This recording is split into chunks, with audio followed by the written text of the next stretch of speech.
Hello guys and gals, welcome to another episode of A Fool's Paradise. As always, here with you reporting Domen from the beautiful Slovenia. How are you doing right now? Today, first of all, I want to start with an announcement. I had an inspiration that I wanted to share with you, and in fact, I want to create a course that will help you in any and all of your endeavors, or at least in a bit of your in a part of your endeavors. A course that will contain about 7 different lessons, video lessons, of course, because video is one of my mediums, and I'd like to invite you to be one of the first to go through the course and to be sort of an early bird. And for that, please go to the video, to the website. I'll link somewhere here, I think, and sign up so that you'll get notified as soon as bit my tongue there. As soon as the course is live, and I'll invite you to, as an early bird, sort of invitee or guest. So that's the whole announcement, and let's now begin with today's topic, which is, what is today's topic again? This is my invisible assistant, Air. We call him Air. Today's topic is illusions and suffering because of these illusions.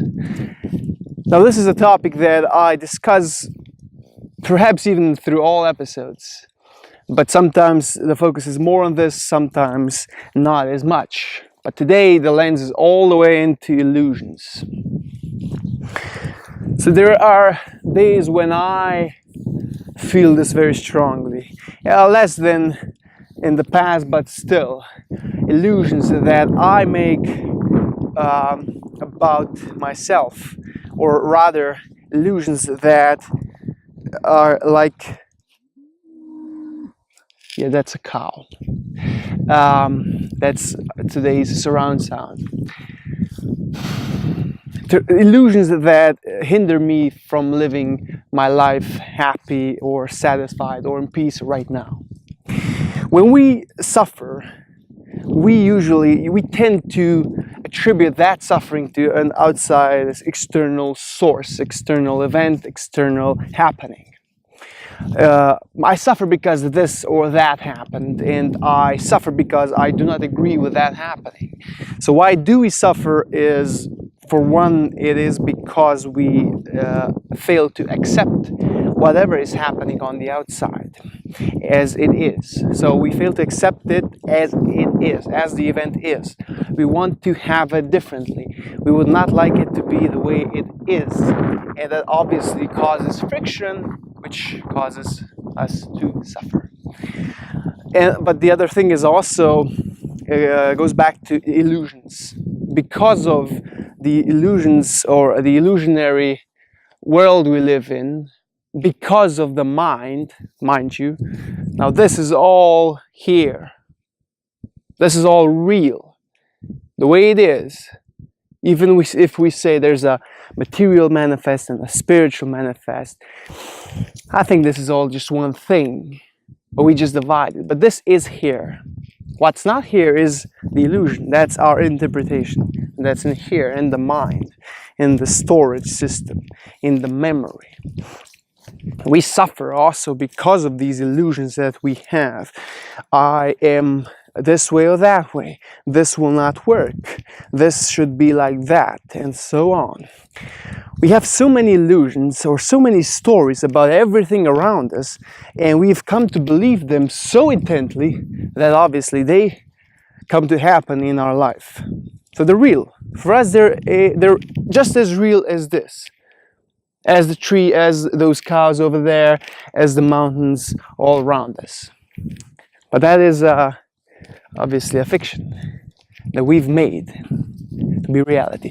And most of the things we believe are illusions. Most of the things we have come to trust and have come to consider as ultimate truth or as truth are lies, are misconceptions, are fictions, are stories. And these stories, they make us suffer. They make us suffer a lot. Why do they make us suffer?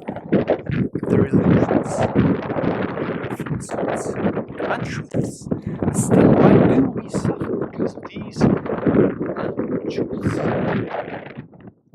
Why? I mean, there must be other reasons. Well, I believe it is because the mind, the voice in our head, which chatters on and on to us, is strong. And not only that, we've come to believe this voice, we've come to believe that this voice is us. We've come to believe, you've come to believe, I've come to believe that this voice in our head is me. I've had an interesting experience today. It was very simple, nothing big, but just an experience that when I had the thought, it was, well, today all I would like to do today is sit down and watch anime. So, Japanese cartoon. And then I realized, wait, this is a thought. And look at the power of this thought. Like that, it has command over me, over this body, over whatever I am. It has command over it. And just like that, I could have sat down and watched anime all day long, which is nothing wrong. Nothing wrong with that. But there is something in it for the way I see the mind and the thoughts that have power over us. And if the thoughts have power over us, and if the majority of thoughts we have in our mind are illusions, our concepts, our beliefs, illusions, falsehoods and untruths. And in fact, this means that we suffer because of these thoughts. If these were truth, then probably we wouldn't suffer. Which makes me come to the point, which brings me to the point that the truth will survive skepticism. The truth will survive questioning, doubt. I don't know who said this, but he said or she said that doubt is the way to the truth. I think it's called methodical doubt. Descartes, Edward, I don't know, a French guy, I believe. Don't quote me on that, but the truth, as a master said, it will set us free. Because the truth is there. This is the truth. This wind, if you can hear it, is the truth. The birds chirping, that's the truth. Me being here, wherever that is the truth. Me being unhappy or unsatisfied, that's not the truth. That's a thought process. I am unhappy. That's the voice that comes in commands. You are unhappy. I'm unhappy. Be unhappy. And because of our programming, we know exactly how to be unhappy, or whichever thing the mind tells us. The illusion is here, not out there. For a long while, I thought the illusion was this, that this covers up an essentially unconcrete world. The spiritual world is all there is, and this is just a figment, a sort of a projection of our mind, our eyes, like a film going inwards. And perhaps that is so. But you cannot deny the fact that this is still here, even if this is the material manifest. Or this may just be one thing. If you drop the words, can you even divide the spiritual, this which we cannot touch, which we cannot grasp, and which we cannot see, with the unspiritual, the material? Isn't it that one implies the other? Because if there's not one, there cannot be the other. I mean, I can see this, and I can see the camera. You can see me, because we are sort of separate on the physical plane. But illusions.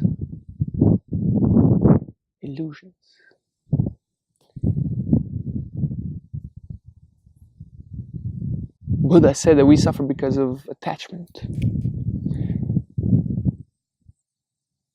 But attachment is also an illusion, isn't it? How can you attach yourself to anything? If anything and everything is merely passing or transitory, which means it'll be gone soon. Attach yourself on that, and you, by a means of action, reaction, or consequence, you will suffer.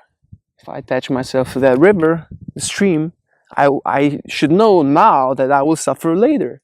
But we still do that. Now that's a whole nother episode on why we do that. Why do we attach ourselves to things, events, people, concepts, beliefs, thoughts?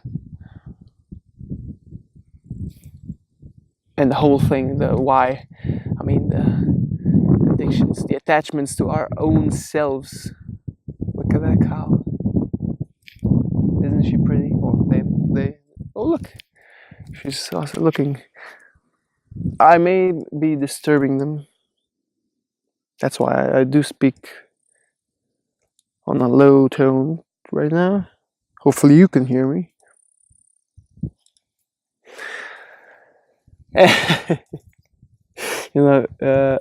We have a joke here in Slovenia that people from the big city, the only city, real city we have, Ljubljana, the capital, they don't know the color of cows. They think it's purple because of Milka, a brand of chocolate brand from Switzerland.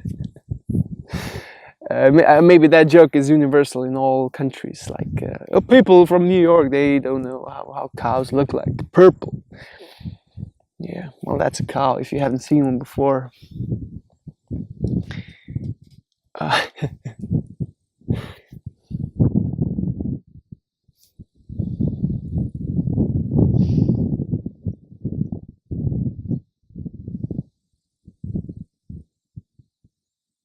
But there is always this, if you consider the observing point, where you observe everything that's happening outside of you, inside you, your thoughts, your actions, your words. This observer, this spectator, this watcher, this seer, or this stalker. There are many words for this unnameable thing. You can observe that you can choose not to be affected by these thoughts. You can choose not to believe those thoughts, those illusions. And this is where your power comes in. This is where we have power as human beings. We need not be in this flow of things. We have the power, unlike perhaps cows, to look at things from an observing point, to not just be in it like a whirlwind or a part of the river, which we are, but we can observe the flow. And in this, I can doubt any and all thoughts, especially those that are more dark and moodish, I can say, or I can just feel, more than think, because that's another thought. Counteracting a thought with another thought, that's difficult, then you can get entangled. But maybe that's why people meditate, I guess, to detach themselves from themselves. Yeah, let's consider today the illusions that you have about yourself, about others, about the world, and how these illusions make you suffer.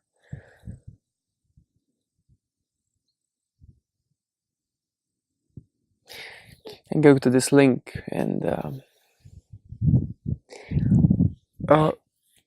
set yourself up for a early bird for my course. It'll be done soon, and it'll be more extensive than this, of course. It'll have some exercises as well, some things that'll really help you drill down. As always, it's just one course. It's not a lifesaver. I'm not promising a lifesaver, and nothing is a lifesaver, and no one can save you, or no one can help you as much as just you can help yourself. I hope I can give you a key or two, but you have to unlock the key and go through the door. We all have to do that. The greatest teacher is this. No one else. It is time to end the guru era, because you are your own guru. Your own guru. Anyway, I wish you have a sunny day today. Just feel and enjoy your being. And see you on the next episode of A Fool's Paradise. Cheers.